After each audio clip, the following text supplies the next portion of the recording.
Bollywood star Salman Khan ಅಭಿನಯದ ಮುಂಬರುವ ಸಿಕಂದರ್ ಚಿತ್ರ ರಿಲೀಸ್ಗೆ ಸಿದ್ಧವಾಗಿದೆ. ಟೀಸರ್ ನ ರಿಲೀಸ್ ಬಳಿಕ ಇತ್ತೀಚೆಗೆ ಹಾಡೊಂದನ್ನ ರಿಲೀಸ್ ಮಾಡಿ ಚಿತ್ರತಂಡ ಪ್ರಚಾರದಲ್ಲಿ ನಿರತವಾಗಿದೆ.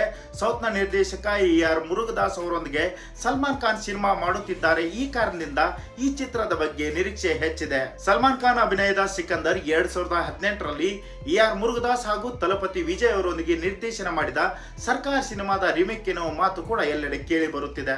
ಈ ನಡುವೆ ಸಲ್ಮಾನ್ ಖಾನ್ ಸಿಕಂದರ್ಗಾಗಿ ಎಷ್ಟು ಸಂಭಾವನೆಯನ್ನ ಪಡೆದಿದ್ದಾರೆ ಎನ್ನುವ ಬಗ್ಗೆ ಮಾಹಿತಿ ಕೂಡ ಹೊರಬಿದ್ದಿದೆ. ಹೌದು, ಸಲ್ಮಾನ್ ಖಾನ್ ಸಿಕಂದರ್ಗಾಗಿ ಬರೋಬ್ಬರಿ 100 ಕೋಟಿ ರೂಪಾಯಿ ಸಂಭಾವನೆಯನ್ನ ಪಡೆದಿದ್ದಾರೆ. ಇದರ ಜೊತೆಗೆ ಲಾಭದ ಒಂದು ಪಾಲನ್ನು ಕೂಡ ಸಹ ಅವರು ಪಡೆಯಲಿದ್ದಾರೆ ಎಂದು ವರದಿಗಳು ತಿಳಿಸಿವೆ. ಈ ಚಿತ್ರದ ನಾಯಕ ನಟಿಯಾಗಿ ರಶ್ಮಿಕಾ ಮಂದನ್ ಅವರು ನಟಿಸುತ್ತಿದ್ದು, ಅವರು ತಮ್ಮ ಪಾತ್ರಕ್ಕೆ ಬರೋಬ್ಬರಿ 5 ಕೋಟಿ ರೂಪಾಯಿ ಸಂಭಾವನೆಯನ್ನ ಪಡೆದಿದ್ದಾರೆ. ಅದರೊಂದಿಗೆ ಕಾಜಲ್ ಅವರು ಕೂಡ ತಮ್ಮ ಪಾತ್ರಕ್ಕೆ 3 ಕೋಟಿ ರೂಪಾಯಿ ಸಂಭಾವನೆಯನ್ನ ಪಡೆದಿದ್ದಾರೆ ಅಂತ ವರದಿಯಾಗಿದೆ. ಕೆಲವು ಮೂಲಗಳ ಪ್ರಕಾರ ಸಿಕಂದರ್ ಈಗಾಗಲೇ ಪೋಸ್ಟ್ ಥಿಯೇಟ್ರಿಕಲ್ ರೈಟ್ಸ್ ಮೂಲಕ 150 ಕೋಟಿಯನ್ನ ಗಳಿಸಿದೆ.